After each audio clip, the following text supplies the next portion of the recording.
Din hija l-istorja ta' Roberta li għandha d-dislessija u kif l-iskola nita biex titgħallem taqra u tikteb minkejja kollox. Min ta' żgħira ndunajna li Roberta kellha aspetti li normalment ikollhom tfal bid-dislessija. Pereżempju, anke fi snin bikrin, indunajt li Roberta kienet issib diffikultà biex titkellem u tħawwad fil-kliem u tinissel buschetti flok spaghetti. Roberta kienet ukoll tbagħti titgħallem vokabularju ġdid, problemi biex issib stampi li jirrimaw u diffikultà fit-tpinġija. Ir-riċerkaturi li dawk l-istudenti li jkollhom dawn il-problemi minn età żgħira ħafna drabi jippersistu bi problemi tal-qari minn raba' sena l quddiem. Kien għalhekk li bħala skola ħdimna biex ngħinu li tfal bħal Roberta minn daqshekk kmieni. Fit-tagħlim tal-qari, Roberta bdiet tkun ukoll aktar ansjuża. U mhux l-ewwel darba li kienet tħawwad xietri li kienu jixxiebħu bħal U u N, B u D, I u J. Fortunatament, fil-klassi konna nużaw strateġiji li għenu li Roberta tiftakar aktar u tpatti għad-diffikultajiet fil-memorja. Pereżempju, meta ġejna l-ħsejjes, dawn kienu assoċjati ma' stampa, fejn littra kien ikollha l-forma ta' serb, pereżempju. Madankollu, xorta waħda Roberta kienet issib xi diffikultajiet meta bdiet tiġi biex taqra l-kliem u kemm il-darba nnotajna li kienet tipprova taqta' x'in il-kelma flok tipprova tħares lejn littri u l-ħsejjes biex taqra. Kien għalhekk li l-metodi tal-phonics sen ħafna lil Roberta biex tħaffef il-peace minn fuq il-memorja u tkun kapaċi taqqat il-ħsejjes biex taqra l-kliem. Għalija l-mod kif tal-imt naqra kien tassew jagħmel sens u ma kienx ikolli bżonn qod nitgħallem naqra bl-amment.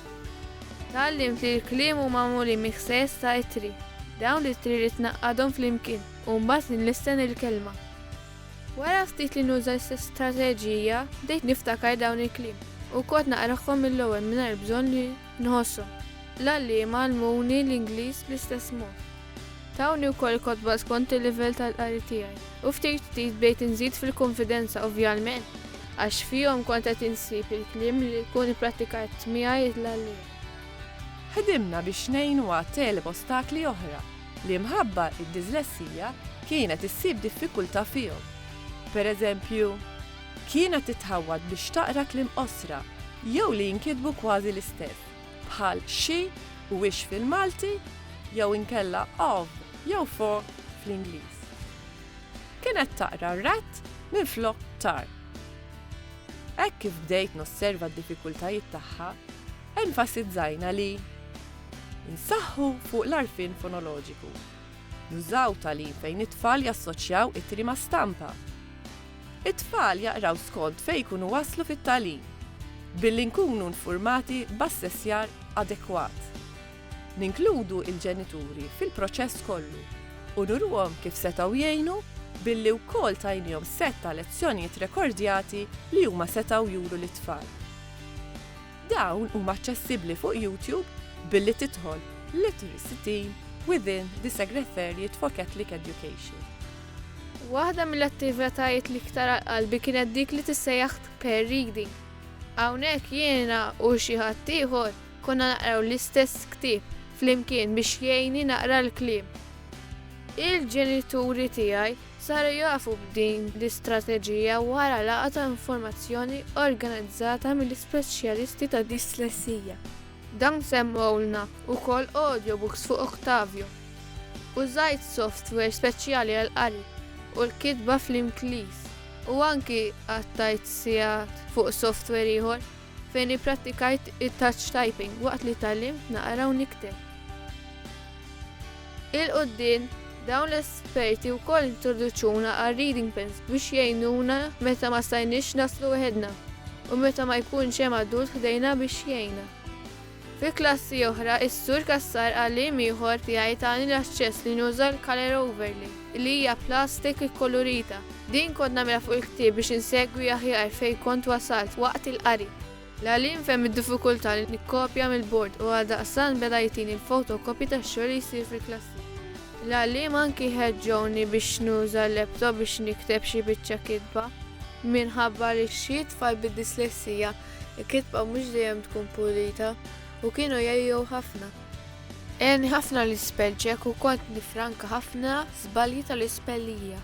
Id-dislessija ma tisparixxix meta tikber.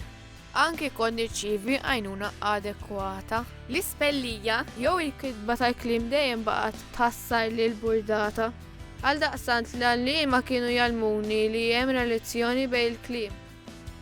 Minnaħa l-oħra kont tassew insiba diffiċli meta kien ikolli nistudja kliem li m'hemm xejn komuni fih apparti t-tema aw kien ikolli moħħi splodut għax kont irrid niftakar kull kelma kif niktibha, anke jekk ma nkunx għadni wasalt f'dak l-istadju ta' qari. Il-preżentazzjoni u l-ispjegar tax-xogħol fuq il-bord permezz ta' kuluri bi kliem kbar u żgħar inun iktar għax bekk il-kliem ma kinux geġwiġija waħda. Kienet tgħinni ħafna il-pjan tal-kitba meta jsir b'mod viżwali u bdew jintużaw web diagram jew mind maps. L-għalliema l-ġenituri tiegħi bdew jituni wkoll noti strutturati skont it-tema. Dawn kienu organizzati bil-kulur. Dan il-metodu għajt nużah sakemm għamilt l-eżami tal-mezzek. Illum li għandi 16 sena nħares lura u ngħid innalla kienu l-għalliema li tawni strateġiji kif neleb id-diffikultà tiegħi biex bekk stajt nitgħallem bħal oħrajn. Jingrata ħafna tal-imħabba li sibt mill-edukaturi li qatt ma maqdruni. Minflok nies jikkritikawni, sibt nies li jifhmuni. Anke speċjalment meta kont ninsa l-kotba jew xi pitazzi d-dar. Għan nies bid-dislessija dan huwa normali ħafna. Huma fehmu d-diffikultajiet tiegħi u l-mod differenti kif kont naħseb u nitgħallem. Grazzi lil fond tal-Iskejjel tal-Knisja, is-Segretarjat tal-Iskejjel tal-Knisja u l-Proġett Matthew.